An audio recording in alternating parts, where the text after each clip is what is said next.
Hallo zusammen, dies ist der zweite Teil der Interviewreihe, die ich mit Peter Ralston zusammen gemacht habe. Das Thema für das heutige Interview ist vielleicht für den einen oder anderen ein bisschen ungewöhnlich. Seid einfach offen, was er zu sagen hat, und viel Spaß.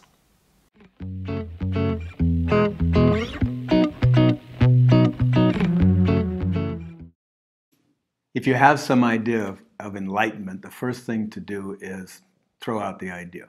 The first thing to do is discard the word. If you don't, if enlightenment, like the whole, you have no idea what I'm talking about, then of course we need a word to point us in a direction. But the first thing is throw out all fantasies about what enlightenment means, what it does for you, spiritual stuff, religious stuff, beliefs, etc.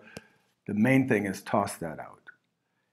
And enlightenment is about becoming conscious. You directly becoming conscious of the nature of something. That's all enlightenment is.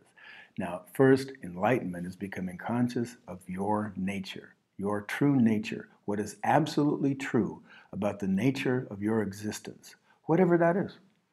Now, see? So it's a wide open question.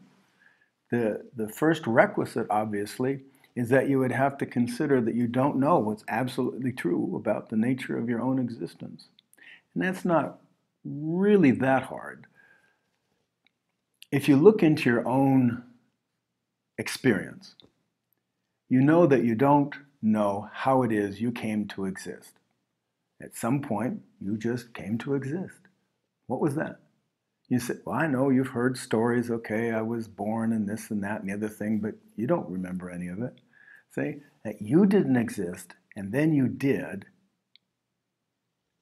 is a kind of, it shows us that there's something we don't know.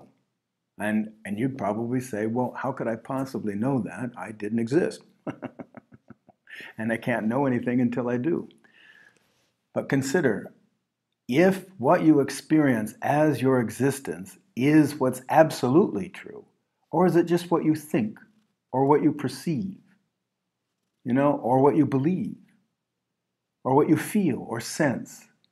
And I want to, when it comes to enlightenment work, the feeling and sensing and thinking and believing fall short of the mark.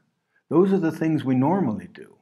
We, of course, always believe and sense and feel and, experience stuff. And so we assume that's all we can do.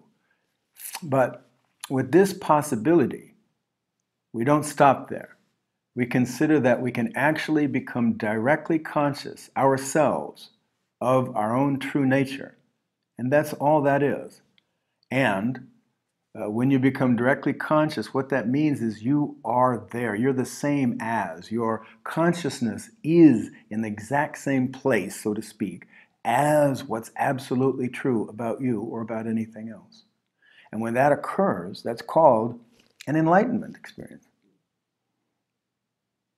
And then at that point, you are conscious, you know. And this consciousness transcends mind. It transcends what is conceivable. And so most people don't consider it a possibility, because most of the time we live inside of what's conceivable, what we can conceive. But if we consider a little further, we notice that, well, what we can conceive, that's relative. That's only what we can conceive. And why would we think that what we can conceive or know or perceive is the end-all to reality, even the reality of our own existence? And so with the possibility of enlightenment, we don't stop there. What we do is set out to actually become directly conscious of what is absolutely true. And that's all. That's a big sounding adventure, but that's it. And we can become directly conscious of what's absolutely true. And that's what we call an enlightenment.